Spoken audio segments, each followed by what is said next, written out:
नमस्कार दोस्तों, आज हम आपके लिए लाए हैं डीएनए का फुल फॉर्म एंड मीनिंग क्या है। डीएनए प्रौद्योगिकी विनियमन विधेयक। विज्ञान एवं प्रौद्योगिकी मंत्री हर्षवर्धन द्वारा 8 जुलाई 2019 को लोकसभा में डीएनए प्रौद्योगिकी उपयोग और अनुप्रयोग विनियमन विधेयक 2019 पेश किया गया था। इस विधेयक का एकमात्र उद्देश्य लोगों की पहचान कराने के लिए डीएनए की जानकारी के उपयोग को विनियमित करना था। विधेयक में डीएनए नियामक बोर्ड की स्थापना, राष्ट्रीय और क्षेत्रीय स्तर पर डीएनए डेटा बैंक, डीएनए प्रयोगशालाएं और सूचना की सुरक्षा और इस गोपनीय जानकारी के उल्लंघन के मामले में दंड का प्रावधान है। डीएनए क्या है? डीएनए डीऑक्सीराइबोन्यूक्लिक अम्ल के अणुओं का एक समूह है जो माता पिता से वंशानुगत गुणों या आनुवंशिक जानकारी को उनके संतानों तक ले जाने और स्थानांतरित करने के लिए जिम्मेदार होता है। एक बहुकोशिकीय जीव के लगभग प्रत्येक कोशिका में उस जीव के लिए आवश्यक डीएनए का पूरा सेट होता है। डीएनए का फुल फॉर्म क्या है? डीएनए का पूरा नाम है डीऑक्सीराइबोन्यूक्लिक अम्ल। डीएनए की खोज किसने और कब की थी? डीएनए की खोज सबसे पहले 1869 में स्विस जीव विज्ञानी जोनास फ्रेडरिक मिशर ने की थी। डीएनए मॉडल का अर्थ क्या है? डीएनए मॉडल के लिए छवि परिणाम, डीएनए संरचनाओं के आणविक मॉडल, आणविक ज्यामिति और डीऑक्सीराइबोन्यूक्लिक एसिड डीएनए अणुओं के टोपोलॉजी का प्रतिनिधित्व करते हैं, जो डीएनए आणविक संरचनाओं के आवश्यक भौतिक और रासायनिक गुणों को सरल और प्रस्तुत करने के उद्देश्य से कई तरीकों में से एक का उपयोग करते हैं, या तो वीवो में या इन विट्रो में।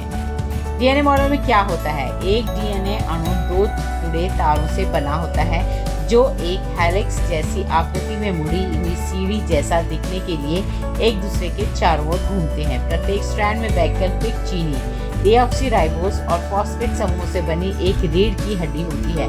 प्रत्येक शुगर से जुड़ी 4 आधारों में से एक है adenine A, cytosine C, guanine G और थायमिन टी। डीएनए का मॉडल किसने दिया है? डीएनए की 3 आयामी डबल हेलिक्स संरचना जेम्स वाटसन और फ्रांसिस किक द्वारा सही ढंग से स्पष्ट की गई।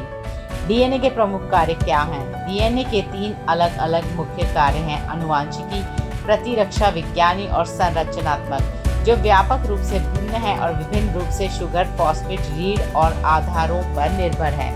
डीएनए की संरचना। डीएनए सूचना अणु है। यह प्रोटीन नामक अन्य बड़े अणु बनाने के निर्देशों को संग्रहित करता है।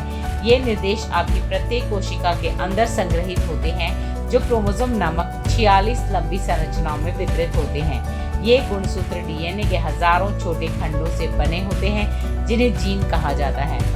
डीएनए कैसे बनता है? डीएनए न्यूक्लियोटाइड नामक रासायनिक बिल्डिंग ब्लॉक से बना होता है। ये बिल्डिंग ब्लॉक 3 भागों में बटे होते हैं: फॉस्फेट समूह, शुगर समूह और 4 प्रकार के नाइट्रोजन बेस से। डीएनए का एक किनारा बनाने के लिए न्यूक्लियोटाइड्स को जंजीरों में जोड़ा जाता है, जिसमें फॉस्फेट और शुगर समूह बारी बारी से होते हैं। Recombinant DNA technology notes. Recombinant DNA तकनीकी से तात्पर्य 2 अलग अलग प्रजातियों के डीएनए अणुओं के एक साथ जुड़ने से है, जिन्हें नए आनुवंशिक संयोजन का उत्पादन करने के लिए एक मेजबान जीव में डाला जाता है, जो विज्ञान, चिकित्सा, कृषि और उद्योग के लिए महत्वपूर्ण है। डीएनए के महत्वपूर्ण कार्य क्या हैं? DNA fingerprinting, mutation, gene therapy और प्राकृतिक प्रक्रियाएं डीएनए तकनीक के कुछ महत्वपूर्ण कार्य हैं। डीएनए प्रौद्योगिकी विनियमन विधेयक 2019 की विशेषताएं। 9 अध्याय का बिल कानून प्रवर्तन एजेंसियों और जांच निकास को डीएनए नमूने एकत्र करने, डीएनए नई प्रोफाइलिंग के लिए और डीएनए डेटा बैंकों को विशेष रूप से व्यक्तियों की पहचान के लिए उपयोग करने की अनुमति देने के लिए पेश किया गया था। आइए जानते हैं बिल की प्रमुख विशेषताओं के बारे में। डीएनए नियामक बोर्ड। विधेयक के अनुसार डीएनए डेटा बैंकों और डीएनए प्रयोगशालाओं की स्थापना के लिए पर्यवेक्षण और जैविक विभाग के सचिव की अध्यक्षता में 12 सदस्यीय डीएनए नियामक निकाय का गठन किया जाना है। डीएनए डेटा के लिए नियम, गोपनीयता प्रोटोकॉल निर्धारित करना और उनका उचित निष्पादन सुनिश्चित करना, जांच उद्देश्यों के लिए डीएनए डेटा तक पहुंचने की अनुमति देना नियामक बोर्ड का मुख्य कार्य है। डीएनए डेटा बैंक विधेयक द्वारा राष्ट्रीय डीएनए डाटा बैंक और क्षेत्रीय डीएनए डाटा बैंकों के गठन का प्रस्ताव है। डीएनए प्रयोगशालाओं में और क्षेत्रीय डेटा बैंकों के डीएनए प्रोफाइल को राष्ट्रीय डीएनए डेटा बैंक में संग्रहित किया जाएगा। डीएनए प्रोफाइल को स्टोर करने के लिए डेटा बैंकों को 5 इंडेक्स बनाने की आवश्यकता होती है। एक अपराध स्थल सूचकांक, एक संदिग्ध या विचाराधीन सूचकांक, एक अपराधी का सूचकांक, एक लापता व्यक्ति का सूचकांक और एक अज्ञात मृत व्यक्ति का सूचकांक। सूचना का संरक्षण राष्ट्रीय डीएनए डेटा बैंक और डीएनए प्रयोगशालाओं में संग्रहित डीएनए प्रोफाइल की सुरक्षा और गोपनीयता सुनिश्चित करता है। इस उद्देश्य के लिए बोर्ड द्वारा उन्नत सुरक्षा उपायों का ध्यान रखा जाएगा। अपराध और दंड विधेयक में कुछ ऐसे मामलों को सूचीबद्ध किया गया है जिनमें डीएनए परीक्षण द्वारा जांच की जानी चाहिए। बिना अधिकारित अनुमति के डीएनए नमूनों का उपयोग करने, डीएनए डेटा बैंकों की अवैध पहुंच, विनाश, परिवर्तन, संदूषण या जैविक साक्ष्य के साथ छेड़छाड़ आदि के मामले में 2 लाख और 5 साल की कैद। डीएनए विनियमन विधेयक की आवश्यकता हालांकि डीएनए आधारित साक्ष्य को अंतर्राष्ट्रीय स्तर पर 1990 के दशक में स्वीकार किया जाने लगा, लेकिन भारत में डीएनए डेटा को सबूत के तौर पर इस्तेमाल करने के लिए कोई विशेष कानून नहीं है।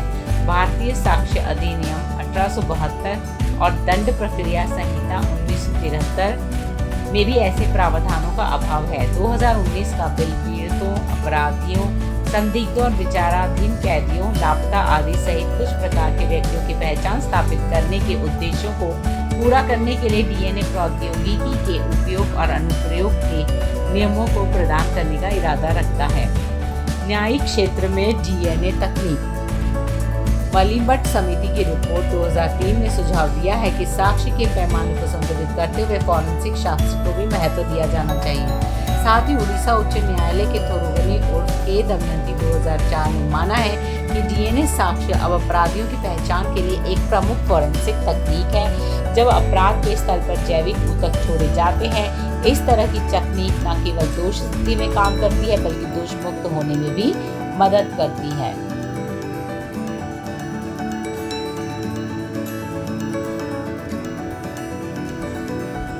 एक अन्य प्रमुख चिंता धारा 21 के तहत सहमति है, जिसमें कहा गया है कि किसी अपराध के लिए गिरफ्तार किए गए व्यक्ति से उसकी लिखित सहमति के बिना कोई भी शारीरिक पदार्थ नहीं लिया जाएगा। हालांकि कुछ मामलों में अपवाद भी है।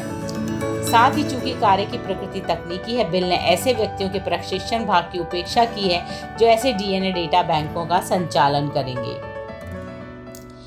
डीएनए विधेयक में सूचना प्रौद्योगिकी नियम 2011 के नियम 3 के अनुसार मानक डेटा सुरक्षा प्रोटोकॉल नहीं है। तो यह थी खबर डीएनए से रिलेटेड। ऐसी और कई खबरों के साथ हम फिर हाजिर होंगे। आप हमारे चैनल को सब्सक्राइब करें और इस वीडियो को लाइक करें। धन्यवाद।